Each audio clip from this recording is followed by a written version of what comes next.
3560 hari tahun hilang tanpa jejak di lubang hitam, lalu kembali dengan cerita yang sulit dipercaya. Apa yang sebenarnya terjadi selama 3560 hari di dimensi misterius ini? Kisah nyata yang terjadi di Amerika ini akan membuat kamu mempertanyakan segala hal yang kamu tahu tentang waktu dan ruang. Ariel Castro, sosok dengan latar belakang kehidupan yang tampak biasa, ternyata menyimpan kisah kelam yang menjadi sorotan dunia. Lahir di Puerto Rico, ia tumbuh dalam lingkungan yang penuh tantangan. Sejak usia 9 tahun, ia menghadapi tekanan hidup dan pengalaman sulit. Pada tahun 1970-an, keluarganya pindah ke Cleveland, Amerika Serikat, untuk memulai hidup baru. Di sana, Ariel menjalani sebagian besar kehidupannya. Ia sempat bekerja sebagai sopir bus sekolah. Namun pekerjaannya terhenti setelah beberapa evaluasi kinerja yang kurang memuaskan. Selain itu, Ariel memiliki bakat di bidang musik dan dikenal sebagai seorang basis yang andal. Sebelum dikenal atas tindakan kriminalnya, ia aktif di komunitas musik lokal dan bergabung dengan sebuah band Latin bernama Grup Kanon. Namun, di balik bakat musiknya, kehidupan pribadinya menyimpan sisi yang kompleks. Hubungannya dengan Nilda, yang berakhir dengan perceraian, diwarnai konflik dan dinamika yang sulit. Setelah perceraian, Ariel menunjukkan ketertarikan pada gaya hidup tertentu yang tidak umum. Akhirnya, Ariel menetap di sebuah rumah di 2208 Seymour Avenue sendirian, karena mantan istrinya mendapatkan hak asuh anak sepenuhnya. Rumah ini, dengan 4 kamar tidur dan ruang bawah tanah seluas 71 meter persegi, menjadi bagian dari cerita yang mencengangkan.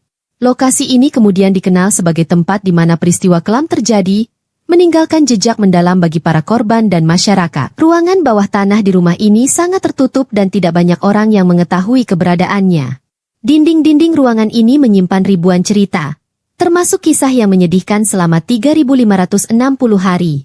Ariel Castro pernah menghadapi situasi di mana ia sering membatasi keluarganya untuk tetap di rumah saat dirinya sibuk dengan pekerjaan konser bersama band, yang kadang berlangsung selama beberapa hari.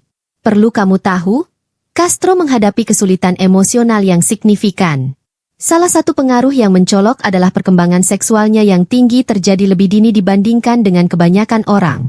Hal ini disertai dengan kebiasaan masturbasi yang muncul sejak usia muda, yang menjadi bagian dari respons terhadap tekanan dan rasa kesepian yang ia alami.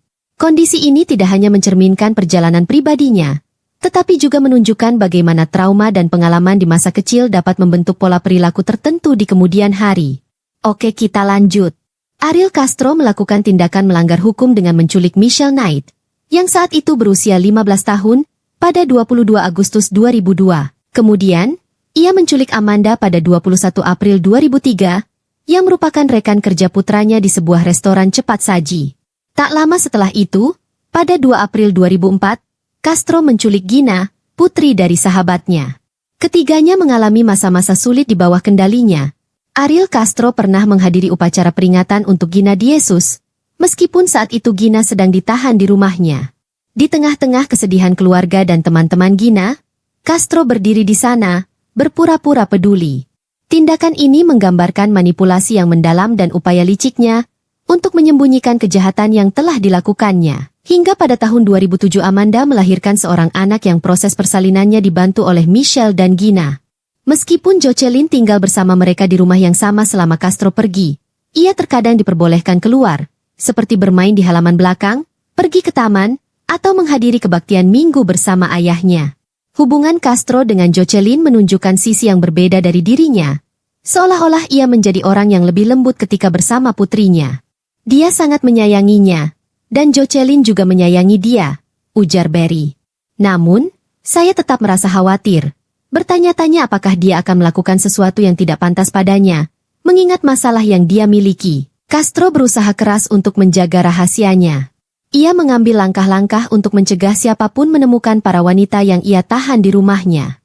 Meskipun keluarga dan teman-teman masih bisa mengunjunginya, ia membatasi akses mereka ke beberapa bagian rumah dengan menggunakan kunci.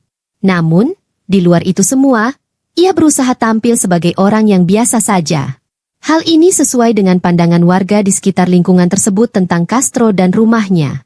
Seorang tukang pos yang sering melewati rumah itu selama 12 tahun menganggap rumah tersebut terlihat biasa saja. Beberapa tetangga lain mengatakan rumah itu cenderung sepi, meski kadang terdengar alunan musik. Salah satu tetangga bahkan menceritakan bahwa cucunya pernah melihat sesuatu yang mencurigakan, seperti seorang wanita yang berada di halaman belakang dan seorang anak kecil yang tampak di jendela loteng rumah. Menurut laporan dari Mirror pada 3 Juli 2019, suatu hari Castro lupa mengunci pintu belakang rumahnya saat pergi keluar untuk makan. Meski begitu, Amanda masih merasa sangat takut untuk mencoba melarikan diri.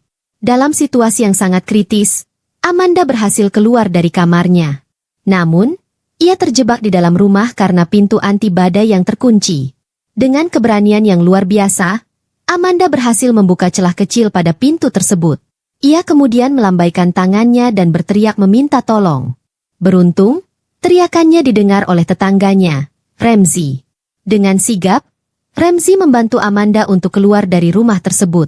Amanda akhirnya berhasil keluar bersama putrinya pada 6 Mei 2013 dan langsung menghubungi polisi.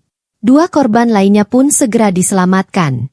Seorang tetangga yang membantu Amanda melarikan diri berbagi cerita tentang interaksi sehari-hari dengan tersangka. Dia adalah seseorang yang terlihat biasa saja, tidak menonjol, dan tidak melakukan apapun yang menarik perhatian, kata Ramsey dalam wawancara dengan stasiun TV lokal. Kenapa pada saat kejadian hilangnya 3 perempuan sekelas FBI tidak bisa menemukan mereka? Nah, pada tahun 2003, FBI memulai pengembangan teknologi pelacakan lokasi ponsel. Saat itu, teknologi ini masih dalam tahap awal dan hanya mampu mempersempit area pencarian ponsel yang aktif hingga radius sekitar 30 hingga 40 blok. Dalam penggeledahan aparat, petugas menemukan pita dan rantai serta benda lainnya. Setelah itu, Ariel Castro ditangkap dan dikenai 329 dakwaan, termasuk tindakan yang telah menghancurkan hidup 3 wanita muda. Selama 7 hari penuh, tim kami terus mengawasi ponsel tersebut dengan seksama. Kami berharap setiap saat ponsel itu akan menyala dan memberikan petunjuk baru. Namun, harapan kami sirna ketika Castro sama sekali tidak pernah mengaktifkannya lagi, ungkap agen FBI Tim Kolonik dengan nada kecewa. Ia dijatuhi hukuman penjara seumur hidup tanpa kemungkinan pembebasan bersyarat, perobohan rumah, ditambah hukuman tambahan selama 1000 tahun. Ia merasa keberatan apabila rumahnya dirobohkan bahkan menangis saat harus melepaskannya. Ia mengklaim memiliki banyak kenangan di rumah tersebut bersama ketiga wanita tersebut. Selain itu, Castro membuat pernyataan kontroversial di pengadilan dengan membantah semua tuduhan yang dilontarkan. Ia mengklaim bahwa hubungannya dengan para korban bersifat konsensual, dan bahwa ia menjalani kehidupan sehari-hari dengan norma. Saya sedang melalui masa-masa sulit dalam hidup saya. Ada banyak hal yang sedang saya perjuangkan, termasuk kondisi kesehatan mental yang mempengaruhi cara saya berpikir dan merasa. Salah satu tantangan yang saya hadapi adalah masalah yang berkaitan dengan seksualitas. Ini adalah bagian dari perjalanan saya yang sangat pribadi. Ia membantah bahwa sebagian besar hubungan badan dilakukan atas dasar suka sama suka. Dia menyatakan bahwa menurutnya terdapat banyak keharmonisan di rumahnya, antara dirinya dan ketiga wanita tersebut. Dalam persidangan tersebut, muncul kesaksian dari Knight yang menyatakan bahwa Castro memiliki kebiasaan pergi ke gereja setiap minggu. Namun, Knight juga menuduh bahwa Castro melakukan tindakan kekerasan terhadap mereka setelah kembali dari gereja. Baik Barry maupun Yesus tidak hadir secara langsung dalam persidangan. Namun, pernyataan tertulis mereka dibacakan di hadapan pengadilan.